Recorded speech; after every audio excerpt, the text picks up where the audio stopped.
Salve, salve! Aqui Thiago Petreca mais uma vez com você.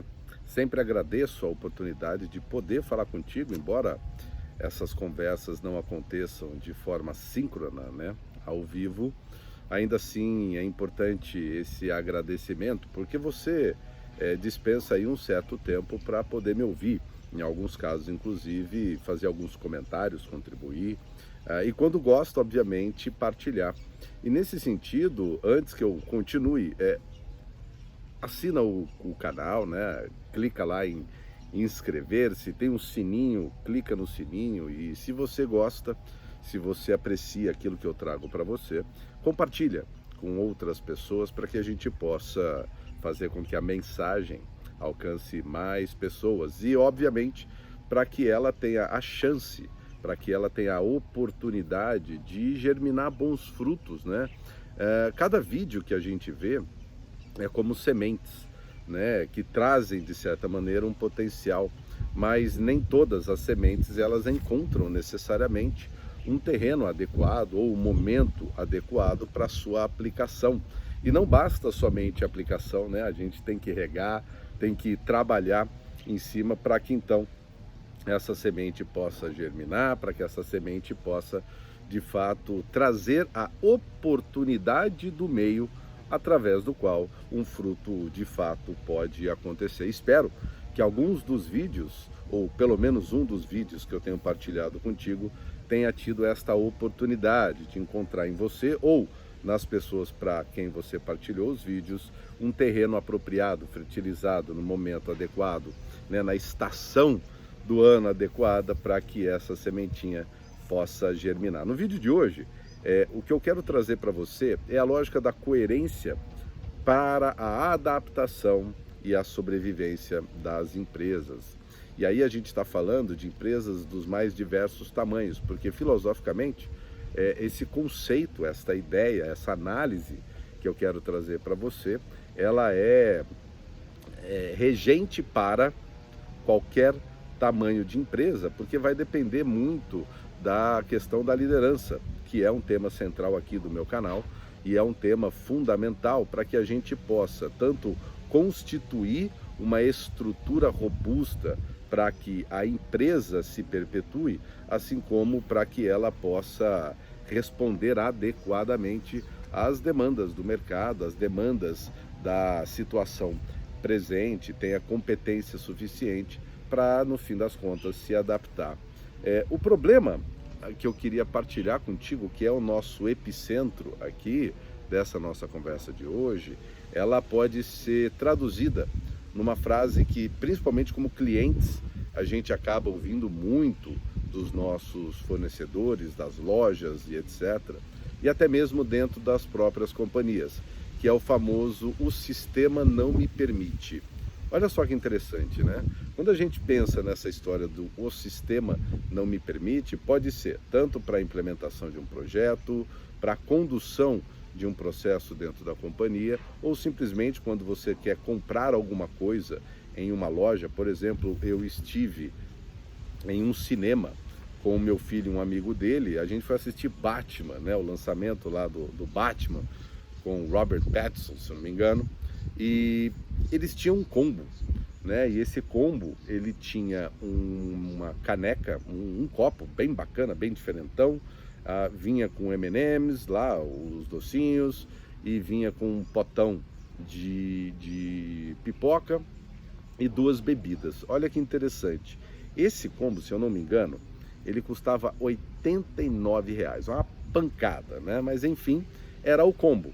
E eu estava disposto a comprar esse combo para o meu filho, já que ele estava acompanhado de um amigo dele. Então ali o tamanho da pipoca, as duas bebidas e etc., obviamente ela atenderia, né, essa expectativa do meu filho, que estava a fim de ver aí o Batman na sua nova roupagem. Pois bem, só que tem um detalhe: o meu filho, ele não bebe refrigerante. Então eu pedi para a pessoa que estava me atendendo que trocasse por água, simplesmente água, mais barato do que o refrigerante. A resposta que a mocinha me deu foi a seguinte: senhor, infelizmente o sistema não deixa o combo é desse jeito mesmo e não tem como mudar. Eu falei, mas eu só preciso que você mude a Coca, o refrigerante, o Guaraná, seja o que for, por uma água. Pode ser inclusive uma água de um volume menor, porque se eu não me engano esse refrigerante era de 500 ml e a água poderia ser lá dos seus 350, é uma garrafinha de água normal. E ela disse, mas aí é um problema para nós aqui, senhor, porque se eu trocar a bebida no inventário depois vai dar problema, né? Vai desencontrar e tal.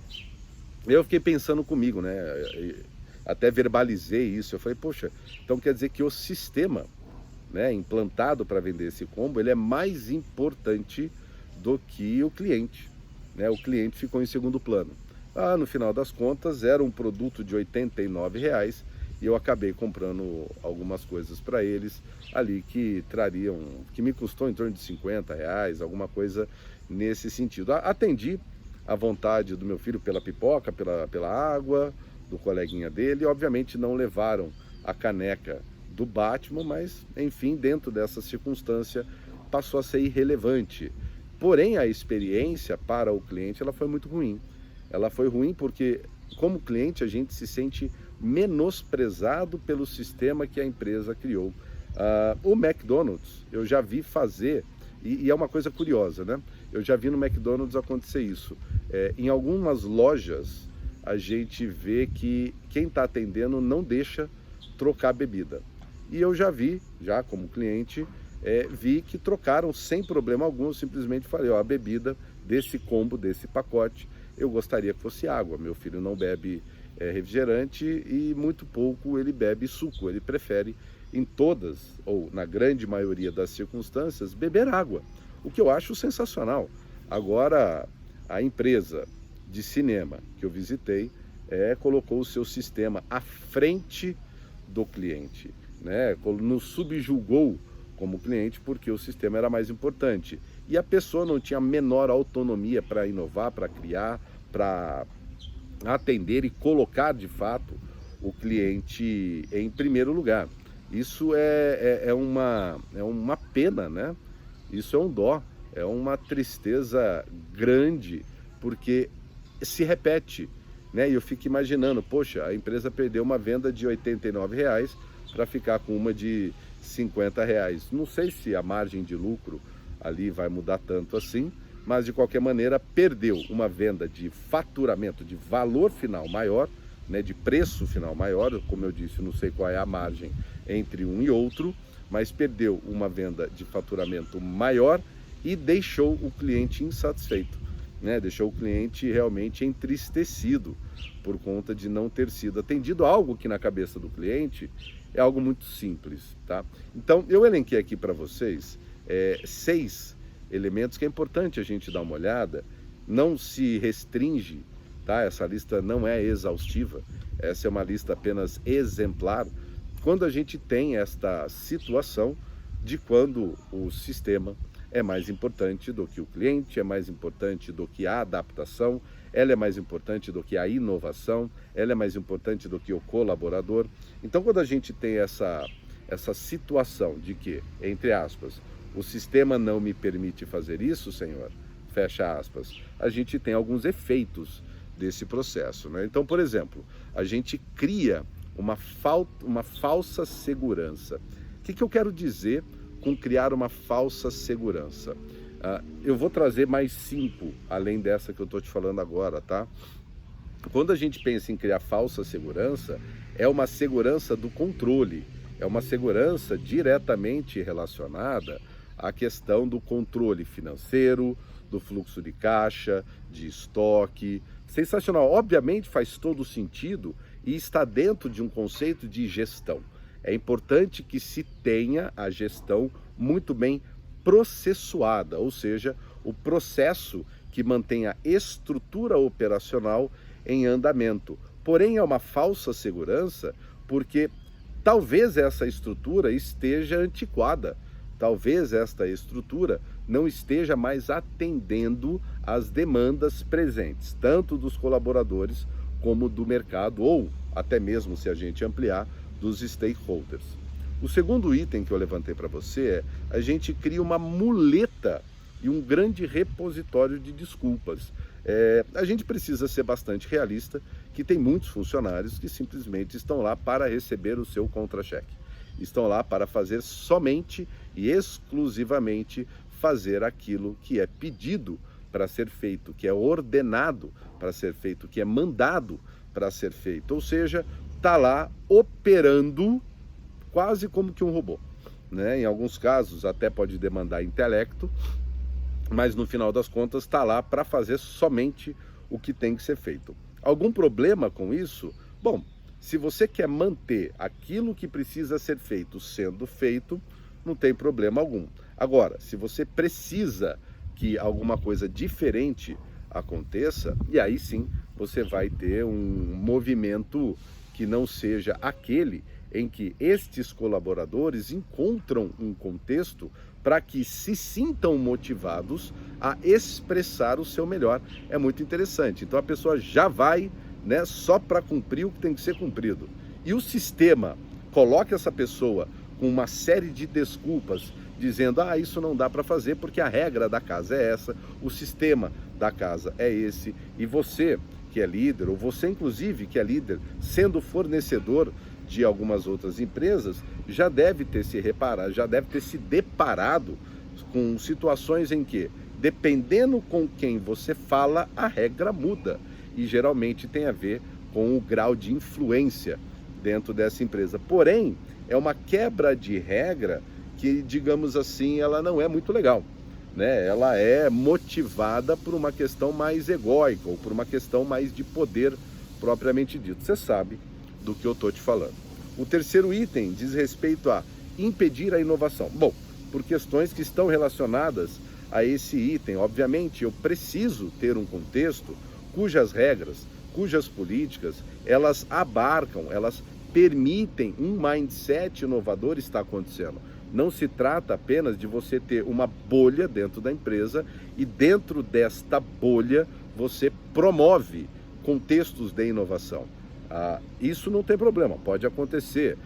Áreas de desenvolvimento, de pesquisas e tal, elas podem operar por regras próprias. O que eu estou falando aqui, no caso da inovação, diz respeito a uma empresa cuja intenção é ser, na sua essência, uma empresa inovadora.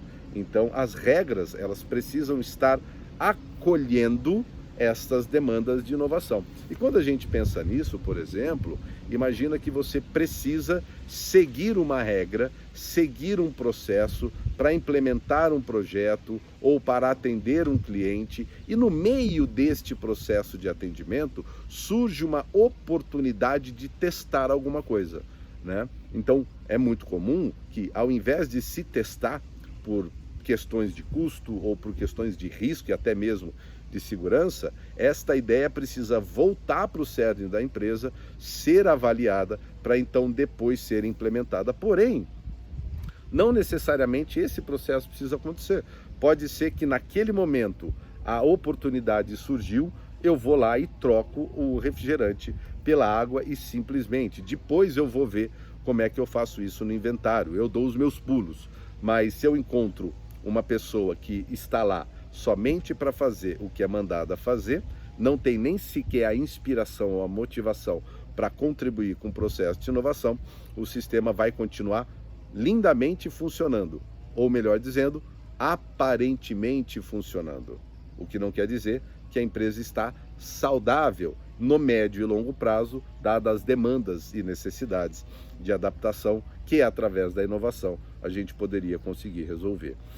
O quarto item pode trazer uma certa ordem, mas pode impedir o caos criativo. Isso está dentro ainda do cerne dessa lógica da inovação. Olha que interessante, quando a gente estabelece várias regras, quando a gente estabelece vários processos que, repito, são importantes para a operação de uma empresa, se não vira anarquia, elas tendem a engessar o processo, trazer uma ordem.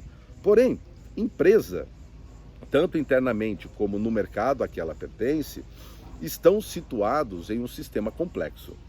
E o sistema complexo ele tem uma particularidade bastante curiosa, que é, quanto mais complexo um sistema se torna, menos regras a gente precisa colocar nesse sistema. Então a gente precisa ser mais atento sobre quais regras de fato devem ser colocadas, e todo um processo de conscientização das pessoas perante um sistema complexo precisa ser, obviamente, apresentado. Dá trabalho, mas é um trabalho fundamental para que se tenha uma empresa que opera de forma orgânica, não somente de forma mecânica. E aí, quando isso é possível de acontecer, ou seja, quando se acolhe, se compreende a presença da complexidade, o caos faz parte.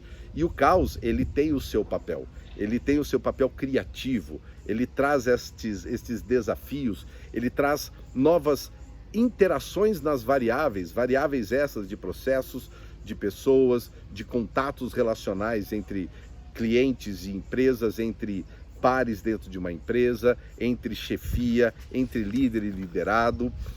Quando a gente permite com que isso flua de uma maneira um pouco mais natural, vão emergir coisas que a gente não espera. E ao emergir, a gente tem aí nas mãos coisas importantes. Porém, essas coisas não vão emergir muito se a gente é tolhido por regra o tempo inteiro. Quinto ponto, promover um perfil enviesado. Promover, eu estou falando aqui de sucessão, tá? Estou falando aqui de promoção propriamente dita. Obviamente, uma cultura baseada nos seus artefatos, baseada nas suas regras, métricas, políticas, etc., principalmente os seus hábitos e rituais, ela vai acabar promovendo perfis de pessoas que mantêm aquele tipo de cultura. Agora imagina que você precisa mudar a sua cultura. Provavelmente você vai precisar mudar esse contexto, inclusive para promover pessoas diferentes, porque as pessoas que se adequam a esta regra e aprenderam a jogar as regras deste jogo cultural presente e não necessário para um futuro que vem, obviamente ela vai manter tudo do jeito que está. E aí você pasteuriza, você homogeneiza, faz tudo virar um picle só de gente que sobe tudo igual. Então esse é um problema sério desta questão do "o sistema não me permite, Senhor". E por fim, desta lista exemplar, o último item ele dificulta a mudança. Bom, a soma de tudo que eu te falei gera essa consequência que é nefasta, porque ela evita um olhar adaptativo, tá? Ela evita um olhar que te permite considerar as novidades, te permite olhar para as situações e os desafios como oportunidades de fato, como recursos, como insumos para promover coisas. Então a gente precisa fazer o quê? Bom, com tudo isso que eu falei para você, vamos olhar agora para um caminho que talvez comece a ajudar a resolver um pouco dessa questão, e tudo tem a ver com voltarmos à lógica do B2B, Back to Basics, Então a gente precisa olhar para a intenção da empresa. Qual é a intenção da executiva, lá do board? Qual é a intenção de mercado? Quer ganhar mais mercado? Quer ter mais faturamento? Qual é a lógica visionária desta empresa? O que ela está buscando? O que ela já entendeu que é necessário fazer para se adaptar, para se manter presente no mercado em que ela está? Eu vou diversificar o meu portfólio, eu vou pesquisar novos produtos, eu vou melhorar alguma coisa que eu já faço. Enfim, qual é a intenção da tua companhia? Uma vez essa intenção bem clara e bem comunicada, a gente precisa dar um segundo passo.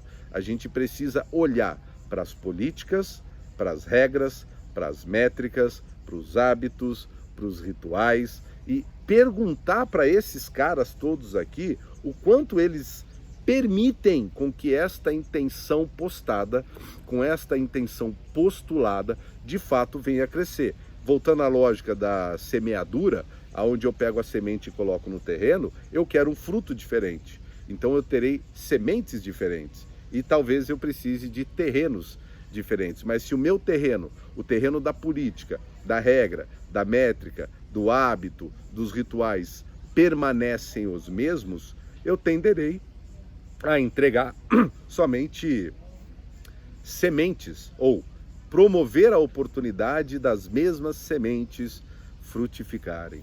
Então é importante que a gente faça esse alinhamento com a intenção da companhia, quais são as regras, métricas, e uma vez verificar desse nível de coerência, eu preciso me perguntar, o que está errado? Será que realmente são os meus artefatos, as minhas políticas, regras, métricas, hábitos e rituais que precisam mudar? Ou a minha intenção ela não está adequada? Ou será que é possível trazer uma intenção que se adeque a isso? Ou fazer com que as minhas políticas, regras, métricas, rituais e hábitos, da maneira como estão, possam ser utilizadas de maneira benéfica e não maléfica para aquilo que eu preciso fazer, no sentido de me adaptar às novas situações que aparecem? Enfim, como você já sabe, aqui no canal eu acabo tratando daquilo que diz respeito à liderança, mas acima de tudo diz respeito àquilo que é basal, aquilo que é fundamental, aquilo que é essencial para que a gente possa de fato compreender a nossa existência em um contexto de mercado. Mais uma vez, eu espero que esse vídeo tenha te ajudado, tenha te elucidado, tenha te inspirado de alguma forma. Se você ainda não se inscreveu no canal, por gentileza, se inscreva. Idealmente, toda semana tem um vídeo novo e caso você tenha gostado, peço que partilhe com mais pessoas, comente aqui no canal, deixe a sua opinião, a sua crítica também é bem-vinda e dê sugestões de quais outros temas, quais outros desafios que você enfrenta e sobre os quais você gostaria que eu falasse. Fica com Deus, até o próximo vídeo.